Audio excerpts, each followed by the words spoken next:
Hello, my name is Joe Blair, and I've got some really great techniques that I'd like to pass on to you. The reason why I put full decking on my boards is if you only got 2/3, you're only losing 2/3, you can only have 2/3% of the board. So the reason why we have the full deck is when you're paddling for a wave, you can paddle right up here and dig in, and you can really catch that wave. And if the wave stays mushy, you just lean like this, and you can lean in and get a little cheater 5 like this. That's another reason I put this here, so you can get cheater 5s. You can actually pull this right into a cheater 5. Another little trick is if that bottom drops out and you're like this, you literally can kick the board forward, kick it forward, and land back here just like that. You just kick the board forward and land here. Boom, you're on the tail, the bottom drops out, and you got full control. And that's really a unique technique like that.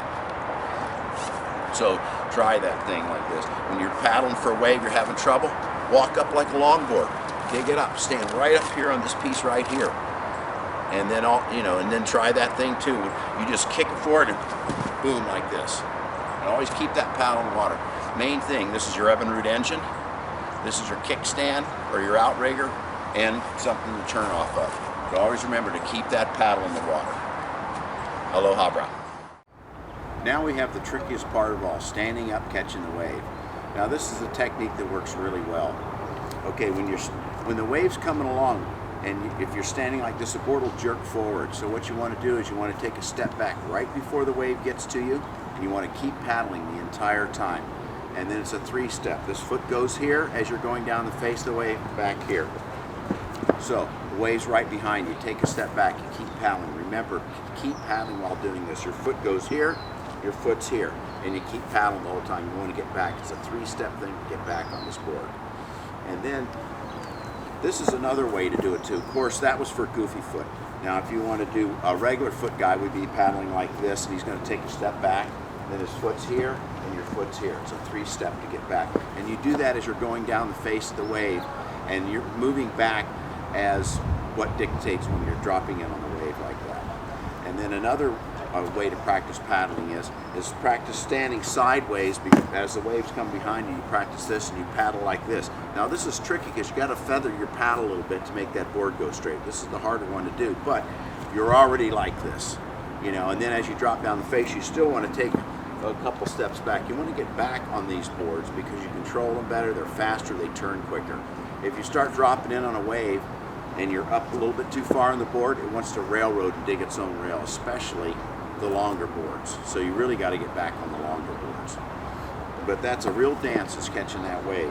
And try those 2 techniques. Try paddling like this for a while and learn how to control that board by feathering your paddle. You can feather it this way to make that board go straight by bending it. Paddle out, you can paddle in, and that'll make that board go straight, and then you're all ready to go. This is the little bit more advanced form than the switching your feet like this. And also too, remember, if you stand up a little bit further on the board has more balance and it paddles a little bit faster and straighter. That's really an important part of boards. If you stand back here further, the board, every time you paddle, it wants to turn this way every time you paddle because you're too far back and it's not as stable. So try to stand up as far as you possibly can so it's not purling, and it works much better that way. And get out there and practice this every day. I have some nice techniques here that I want to show you that's going to get you through the surf.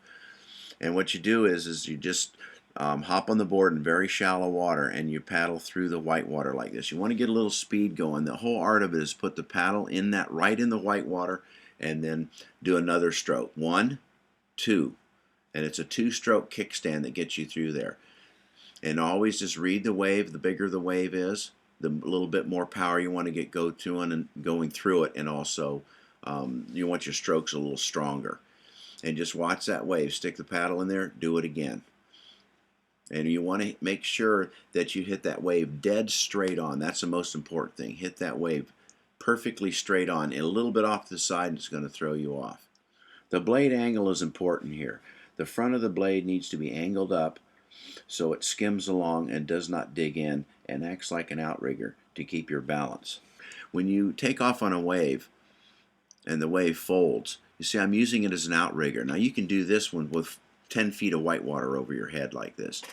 When you're first learning to go out in the ocean, whether you're a beginner or intermediate, you want to use this technique to get out through the impact zone. This is a unique technique to get out through the surf when it's bigger. Well, you know what you do is you get on your board, get centered on the board. Always make sure you hit the white water running dead straight on. And what you want to do is when that white water's coming at you, you want to get that thing hauling butt as fast as you can go. Arch your back backwards. The wave hits the bottom of the board and the wave pops underneath the board there. So you want to just paddle really hard as that wave comes. And then watch the waves. The bigger the wave is, the harder you want to paddle. And lean back to where you almost fall off the back of your board. Lean way far back. I'll be getting one coming here when a nice set comes in. But you want to lean way back, and that white water will hit that bottom of the board, jump the board in the air, and pass underneath. But you got to be extremely aggressive doing this. You want to paddle as hard as you possibly can, and lean back. And then after you arch your back and go over, now dig it again. Dig as fast as you can, because you want to get out of the impact zone. The stand-up paddle boards are so floaty. If you get knocked off now, you just get knocked way back. And you don't want to try to be a hero when the waves are, you know, pretty big. You want to get out of that impact zone. That's the name of the game with a stand-up, because you can really get bashed around on bigger days. And you just, you know, and also when you're setting in the shore, you can wait for a lull and wait for all the big waves to pass, and then get on your knees and dig like crazy and get the heck out of there. One more important thing I forgot to suggest to you. When you fall off your board, whether you're riding a wave or you're just standing on it, stiff arm out like this. Keep your arm stiff. You don't want it loose so you get whacked in the head. You keep that arm stiff when you jump out. You can be riding a 10-foot overhead wave, and if you jump off, just keep your arm stiff. That'll go right down in the water with it. So you want to keep this thing away from you and hold on to it. And that works really well. Got a tip for you if you own a 10-foot board or longer, 11-foot, 12-foot, is what you want to do is take those little 3.5 side bites out and take all the fins out in your center fin, and then try to find some 4.5 or 4 3/4 inch, and then put them in there and ride it as a twin fin. I know this might sound crazy, but everybody's got the fins 4 inches too far back, which actually turns into a twin fin. So if you ride it as a twin fin, it'll turn much easier and quicker. And that's the whole name of the game in surfing, is quickness and speed. So you got a great big, you got 11-foot board with a fin stuck on the tail. They're actually, the longer boards are kind of dangerous. So if you're able to get a shorter board, and that's what I do, is I make these things shorter and wider. It's the width that's important. Everybody thought it was the length, but it's not. It's the width that's important. You can make an 8-foot board more stable than a 12-foot board just by the width.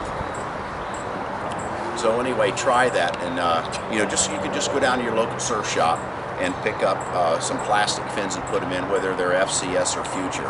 And if you only have a single fin one, then just get a small 8-inch fin and put it up as far in the box as you possibly can. This way you'll be able to turn the board a whole lot quicker. And try it. It works really well. And one more important thing, keep the paddle in the water. That's what keeps your balance, especially when you're in the ocean. And that's the whole name of the game. And I want to thank you for your time. Aloha, brah. I want to thank Laird Hamilton for all the aloha, for bringing us such a wonderful sport. Stand-up paddleboarding is a very unique sport because it uses every muscle in your entire body to keep your balance. And there is no other sport that does that to that extent. And I wanted to reiterate here while we're paddling out again in the white water. Always remember to stick your paddle in the white water, run it through, quickly do it again. This is really a unique way to get out and keep your balance. Just stick that paddle straight in the water, white water, run it through again. Get a little speed up as that white water's coming. And get out there and do some stand-up paddleboarding. This is one hell of a sport. Aloha.